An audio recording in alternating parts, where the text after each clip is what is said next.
Yo, what's up, guys? TheInsaneGamefreak here to bring you Sustain the Industry. I'm not totally sure when Right Arm is supposed to do it. I believe it's either this month or next month. One of these 2 months is when it officially goes, but this is for November. My purchases, meh. It seems like a pretty even balance of like manga and anime. Mind you, the anime I got, for the most part, is stuff I've already seen, but you know. That and some figures. And you obviously know about the figures. I don't know if all of them will be up, so let's just. I know the Frank and Zoro. I mean, not the Zoro. The Zoro and Luffy ones are already up. I don't know if the Frankie one will be up by the time I finish. By the time this is uploaded, but if not, that just means you get to see Frankie out of the box. So, anyways, I'm gonna start with the manga and then go from the anime and then the receipts like usual. So, let's get into it. So first off, I got the omnibus of probably the only girl, well, the anime girl show that that looks like a ripoff of Sailor Moon, but I actually enjoyed it a little bit more than Sailor Moon. I got the omnibus for Tokyo Mew Mew Volume 1, which I believe covers, was it, the first 2 volumes of the series. I don't know how long Tokyo Mew Mew is, but considering I've finished the Sailor Moon volume I still like this more. I actually like this a lot more. The only thing that's weird about this one is that everyone's name is like really awkward. Like, this is Ichigo. This is the new Ichigo. Fuck Ichigo Kurosaki. It's all about this kind of Ichigo. And then this is mint on the back. And then like the green haired chick is called Lettuce. The yellow haired chick is called Pudding. And then I think the girl, the girl who has like the powers of like a wolf or some shit, is like Zakros or some shit. Like, they have like the weirdest fucking names. Like, at least the girls do. Like, almost the other characters have kind of normal names, but for a reason. Because I know the English dub before kids changed their names completely, but I know her name was Ichigo in the Japanese version. And the other names are probably the same too, but I don't know. I'm still preferring Tokyo Mew Mew to Sailor Moon, even through manga. I probably will be picking up the second volume of this when it comes out, because this just recently came out.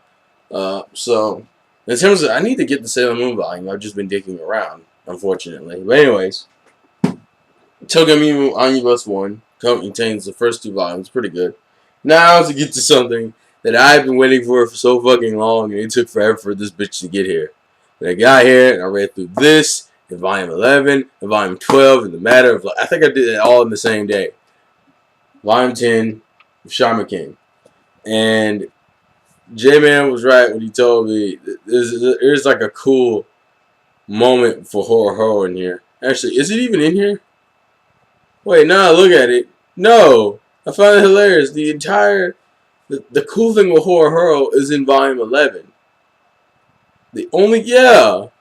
I just realized that. I'm skimming through it real quick. The only stuff that's in here is like the Lilira stuff and the introduction to Lyserg. That's it. It's fucking it. The shit with Horror isn't even in volume 10. The shit with Horror is in volume 11. Because, look, it doesn't cover that. I didn't notice that until skimming through it a few minutes ago. But, like, the only shit that's in here that of any, like, real consequence is the shit with Lyserg and, Ryu might being gay, and I still like Ryu's like pointy hairstyle. I don't know why, it just looks cool as shit to me. Yeah. All the shit with Lyserg is in here. Like, at least the introduction to Lyserg is in here. But that's it. Oh yeah, in the beginning of the stuff at the end of it's hinting at Anna and Hal situation, but that's about it. Yeah, the shit with Horror is not even in this volume. Why is he on the cover? He should have been on the cover of volume 11, unless... Yeah, it doesn't make any sense. Why are you on the cover of volume 10? Jesus. Because volume 11 has the Horror stuff on here. Yeah, Lyserg's on volume 12 for whatever reason. They should... I feel like these are switched. Lyserg should have been on volume 10. Horror should have been on volume 11, and Ryu should have been on volume 12. I don't know why the fuck they did it this way. It's whatever. It's fucking weird. Okay. Next thing, continuing on the Pokemon Adventures, Volume 7. This wraps up the Yellow saga, so now we're going into gold and silver territory, which should be fun. All in all, this was a pretty good section. I like Yellow as a character. It's just, it's a girl, and there's like only one girl-related joke, and it's at the end. And the girl-related joke is essentially the fact that Red's like, well, maybe we should live together. He's like fucking around, and Yellow takes that so seriously. I find that hilarious. Also, the fact that they tied this in with the beginning of the series, because apparently Yellow was a girl that Red helped out a while back, which is why she even went on this journey in the first place. And I kind of wish for her, the last volume she may show up in the later stuff. We got a hint to gold at the end of this volume, I believe. Didn't we? Yeah. Technically, he's called silver, but it's totally gold. Like, it's totally gold. It's not silver. But that's your hint to the Johto region for this book. I don't know if Yellow shows up again in the story, but that also depends if Red and them show up again. And I mean, probably. So I'm probably betting now we're gonna go back into whole Green's backstory about how she was kidnapped when she was young and shit. But anyways, volume 7. And the last volume would be Rosario+vampire, volume 6. And I'm gonna honestly say this is overly dark for my taste. And as far as harems go, this is a little overly dark when the main character becomes evil, and it's not by the means of someone. It's not like by the means of like supernatural forces turning him evil. It's because he OD'd on what's her name, Mocha's blood and shit. And so like this entire volume is dark. Yeah, this entire volume is dark. Like it stopped. This is kind of depressing just because of how dark this volume is, and it's kind of aggravating because I don't know. It's kind of the reason why I'm not a huge fan of Rosario+vampire. Like a lot of people say, it gets epic around this point. I'm guessing. I mean, if it's here, it might be here, but it might. For those who have read the series and told me it gets epic around this point, does it get epic around this point where he's wearing the stupid thing around his wrist in order to stop becoming a ghoul? Because if this is the epic part, I'm kind of annoyed because it's overly dark and it kind of contradicts with the series a little bit. That's just me though. So anyways, I believe that's all the manga. So we get into the anime, and I'm going to start off with One Piece because this is pretty simple. Collection 3, Nami on the cover. J-Man, here's your fan service. Actually, and honestly, I think this is a better picture. Like, to me, this is the better Nami picture. They should have used this for the cover.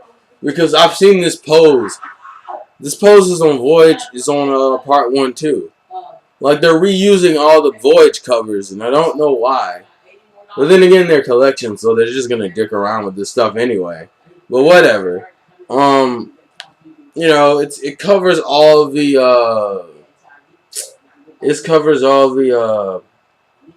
all the little garden stuff. And I think a little bit at the beginning of Drum Island.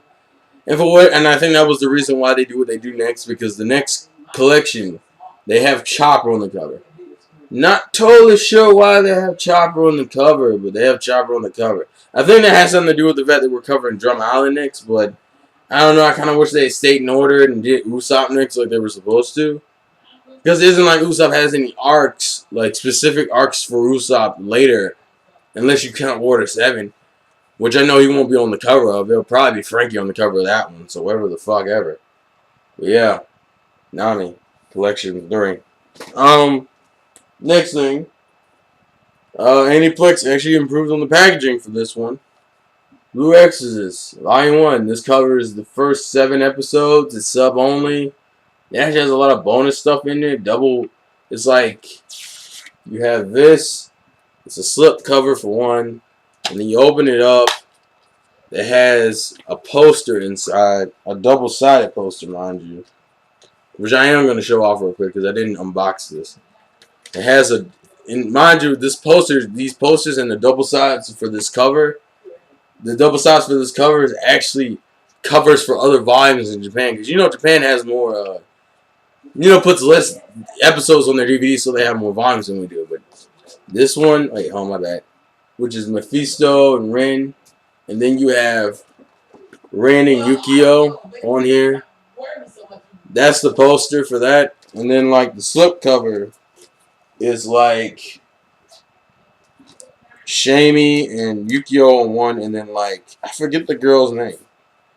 Here's the reversible cover, which I thought actually looked pretty cool. And the first 7 episodes are like the canon ones. Honestly, the beginning and like the beginning to the middle of Blue Exorcist is my favorite. So I didn't really care. I mean, mind you, I'm not a huge fan. Like the filler for Blue Exorcist was okay. I still don't understand how 25, maybe because it did really well, but like 25 episodes in where half of which is filler, or at least a third of it is. I don't know how that's enough to warrant a movie, or whatever. But yeah, Blue Exorcist. Oh fuck, I forgot to put the poster back in. Blue Exorcist, Volume 1. Why do I feel like it's sticking out for no reason? Oh, that's why. Motherfucker. Okay, but yeah, Blue Exorcist Volume 1, sub only. Aniplex finally got the packaging right. It isn't shit like Durara. I've actually extended this one way too long because I talked too much. And then we have Bakuman, also another shonen. If you watch my vlog channel, you know my thoughts on the dub. It's different, but not necessarily bad. But unfortunately, this doesn't cover my favorite portions though. Azuki's on one disc and Hattori's on the other. This doesn't cover my favorite portion. I think my favorite portion of Bakuman is like the half we're getting to next. So this only covers up to episodes 1 through 7. 8 through like 13 is like my favorite, in my personal opinion. Because the Falcon Punch is episode 8, which in retrospect is pretty cool because that means the first episode of the second volume of this is Shujin being a badass.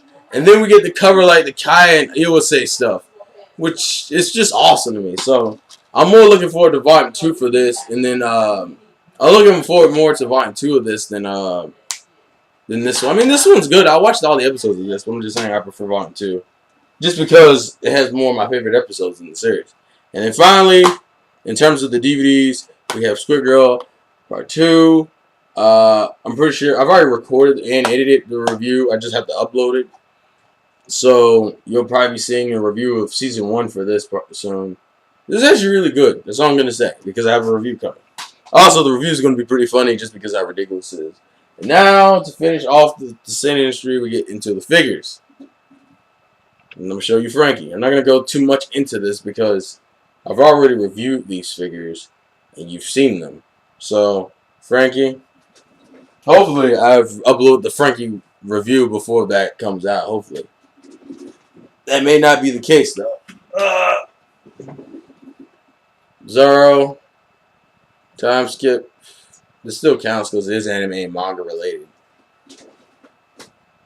And besides, I did buy it from Right Stuff anyway. And then Luffy.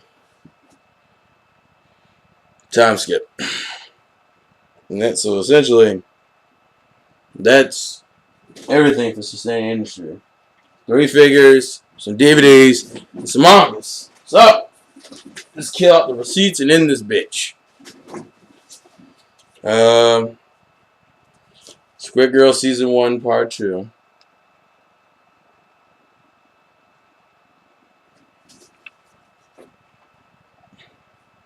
One Piece Collection and Rosario+Vampire.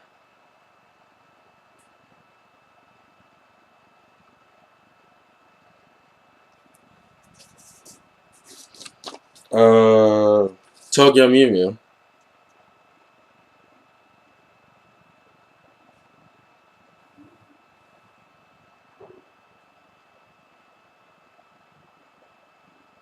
Which for whatever reason isn't auto-focusing, whatever. This is 10-12 for those who couldn't see. What's this? Shaman King Volume 10.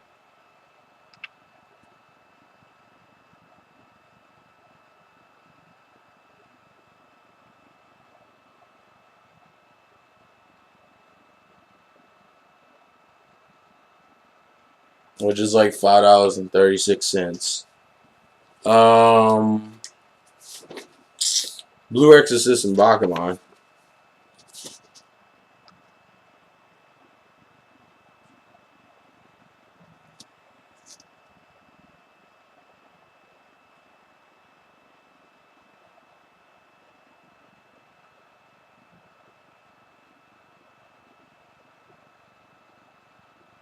There you go.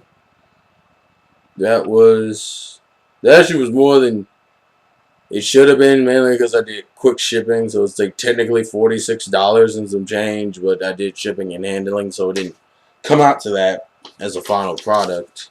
I paid like 60 some dollars because of quicker shipping. Pokemon Adventures Volume 7.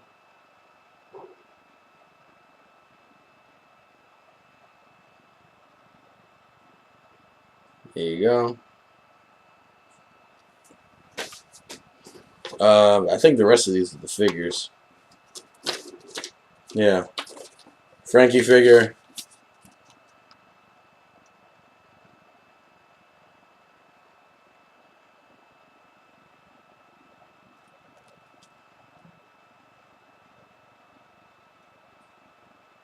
$40.49.